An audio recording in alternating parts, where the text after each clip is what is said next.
तो ऐसे इकबाल साहब बहुत शुक्रिया आपका। सर, ये रऊफ हसन साहब के साथ जो वाकया इंतहाई अफसोसनाक और इस्लामाबाद जैसे शहर के अंदर मीडिया हाउस के सामने हो गए। जी, मैं समझता हूँ कि नहायत अफसोसनाक वाकया है और मुझे हमदर्दी है उनके साथ पूरी, और मैं उम्मीद करता हूँ कि वज़ीर दाखिला इस वाक़े का नोटिस लेंगे, तहकीकात करेंगे और यकीनन इस्लामाबाद में इस तरह का वाक़या नहीं होना चाहिए और इसके जो भी मुहरकात हैं, इसका जो भी पस मंज़र है, वो उसकी तह तक पहुँचेंगे।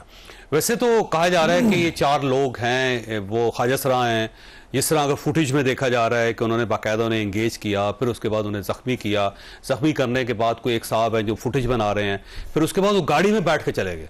तो ये बहुत सारे सवाल उठाए जा रहे हैं इससे कि ये बाकायदा प्लान्ड है, कोई ऐਵੇਂ नहीं है कि बस आया और बंदा नुकसान करके चला गया। देखिए, चूँकि इस्लामाबाद में और जैसे आपने कहा कि फुटेज वगैरह उसकी दस्तयाब है, तो इसलिए इस वाक़े की तहकीकात करना निस्बतन आसान होगा।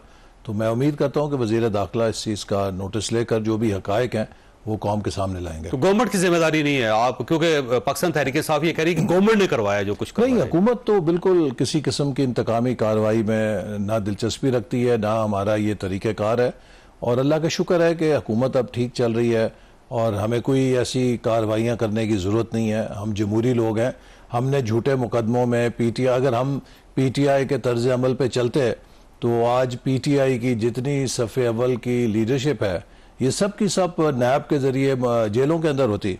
आप देखें कि जब PTI हुकूमत में थी तो नवाज शरीफ साहब से लेकर शहबाज शरीफ साहब, हमजा शहबाज, मरियम नवाज़, फिर शाहिद खाकान अब्बासी, फिर मिफ्ता इस्माइल, फिर साद रफ़ी, ख्वाजा आसिफ, मैं ख़ुद और राना सनाउल्ला, हनीफ अब्बासी, कौन बचा था, सबको इन्होंने पकड़ के जेलों में डाल दिया, झूठे मुकदमों में डाला और सब एक एक करके सुरखरू होकर जेलों से बाहर निकले।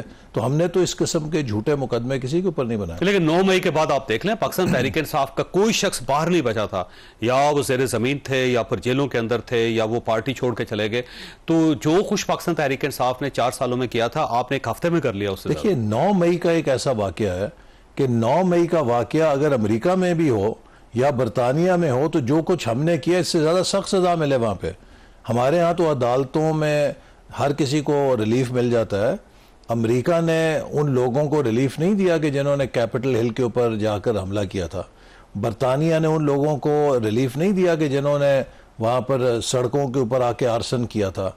हर सोसाइटी अपने, चाहे वो जमहूरी है, चाहे वो पार्लियामेंट्री है, चाहे वो सदारती है, चाहे वो जो भी है, वो अपने मुल्क के अंदर ऑर्डर से खेलने को, अमन से खेलने को किसी की इजाज़त नहीं देती। कुरान के अंदर जो सबसे बड़ा एक फितना करार दिया गया रियासत में, वो फसाद फिलर्ज है कि जो भी फसाद फैलाए ज़मीन के ऊपर उसके साथ सख्ती से निपटा जाए। लिहाजा अगर कोई कायदे आज़म की निशानी को जलाए, अगर कोई हमारे शहीदों की तौहीन करे, अगर कोई हमारे फ़ौज और फ़ज़ाइया की छावनियों पे हमला करे और वो कहे जी कि उसको कोई फूलों की हार पहनाई जाएगी, तो मैं समझता हूँ इसकी इजाज़त तो कोई मुल्क नहीं देता।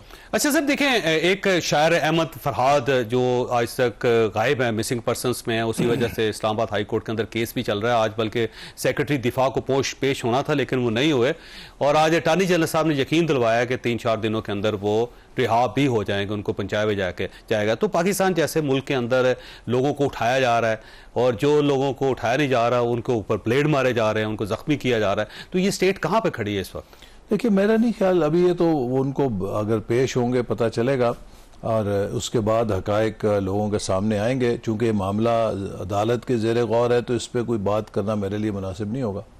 लेकिन आपने देखा कि जजेस की तरफ से कितने एतराज़ात किए जाए। जस्टिस बाबर सिद्धार साहब का एतराज़ है, जस्टिस मोहसिन अख्तर कियानी साहब का एतराज़ है। अच्छी बात है, लेकिन मैं कभी कभी ये सोचता हूँ कि ये जज हजरात उस वक्त कहाँ थे कि जब हमारे साथ ये खेल खेले जा रहे थे।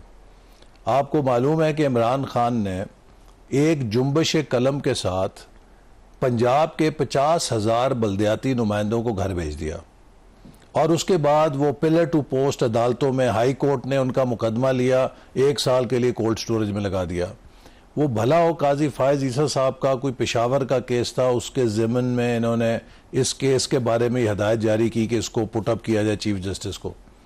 तो 3 जजों ने चीफ जस्टिस के बेंच ने बहाल किया।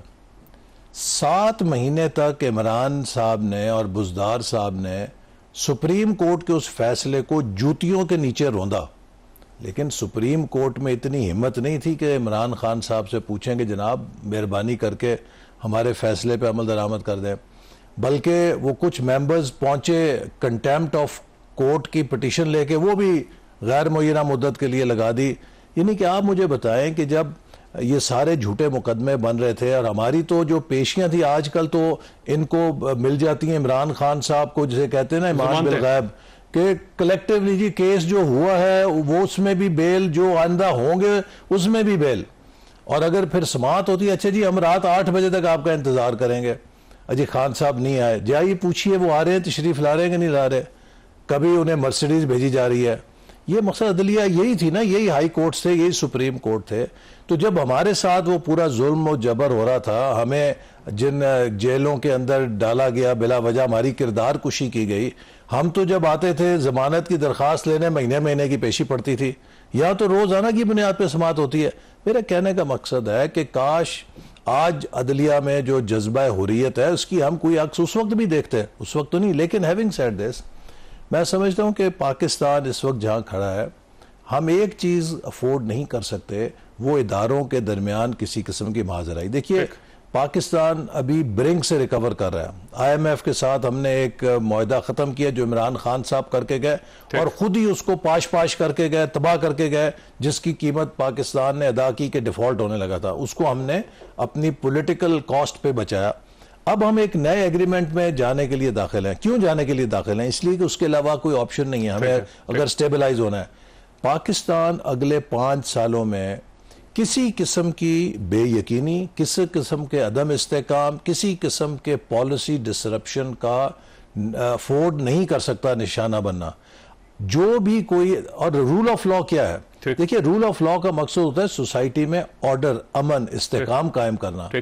अगर किसी इदारे के किसी अमल से मुआशरे का अमन, इस्तेकाम मुतासर हो रहा है तो उसे अपने गिरबान में झांकना चाहिए। ये फिर रूल ऑफ लॉ नहीं है, ये डिसरप्शन है। अच्छा ऐसे साहब, मैंने ब्रेक लेनी है लेकिन सवाल आपके पास छोड़ के जा रहा हूं कि एक तो अदलिया के साथ आपकी लड़ाई चल रही है और सीरियस चल रही है, और जज साहब ये भी कह रहे हैं कि अगर मेरे ऑर्डर पे फैसला ना हो सका और आपने अमल दरामद ना किया तो पूरी कैबिनेट को बुलवा के यहाँ बिठा के मैं फैसला करवाऊंगा आपसे। पहली बात तो यह है कि हम मुल्क की इस वक्त इकोनॉमिक टर्न अराउंड को लेकर चल रहे हैं।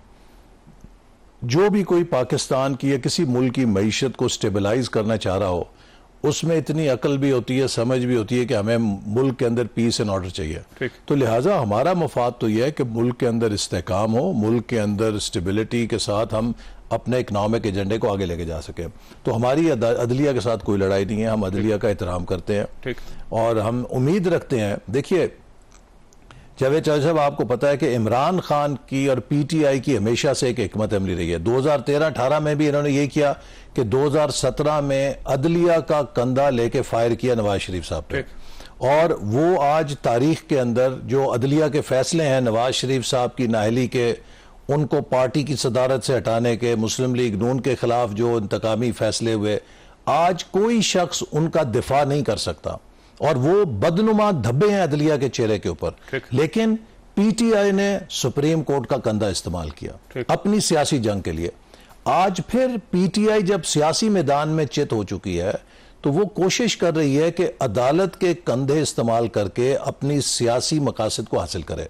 और मैं समझता हूं कि ये हमारे जज साहिबान के ऊपर बड़ी जिम्मेदारी है कि वो अपना कंधा PTI को इस्तेमाल ना होने दें उसके पॉलिटिकल एजेंडा के लिए। लिहाजा हमारा किसी से कोई झगड़ा नहीं, हम तो सिर्फ मुल्क के अंदर अमन चाहते हैं, इस्तेकाम चाहते हैं और चाहते हैं कि हर इदारा एक हारमनी के अंदर इस मुल्क की मईशत को मजबूत करने में अपना किरदार अदा करे। ठीक। अब ये सोशल मीडिया पे आए, ये जो डिजिटल मीडिया अथॉरिटी बनी, पंजाब असेंबली ने पास कर दिया बिल, 180 दिनों के अंदर फैसला होगा, स्पेशल कोर्ट्स बनेगी, 30 लाख रुपए जुर्माना होगा, और फेक न्यूज की डेफिनेशन कोई नहीं है, जो बोल रहा है जो लिख रहा है वो फंस गया। इसका मतलब मीडिया के ऊपर तो बात यह है कि अभी वर्ल्ड इकोनॉमिक फोरम जो 2024 का हुआ है, आपको पता ना कि डेवॉस में जो होता है उसमें पूरी दुनिया की पॉलिटिकल लीडरशिप भी आती है, सरबराहान आते हैं और फिर फॉर्च्यून 500 कंपनीज के CEOs और चेयरमैन ऑफ बोर्ड्स आते हैं। यानी कि मुल्क की करीम, पूरी दुनिया की करीम वहां पे होती है।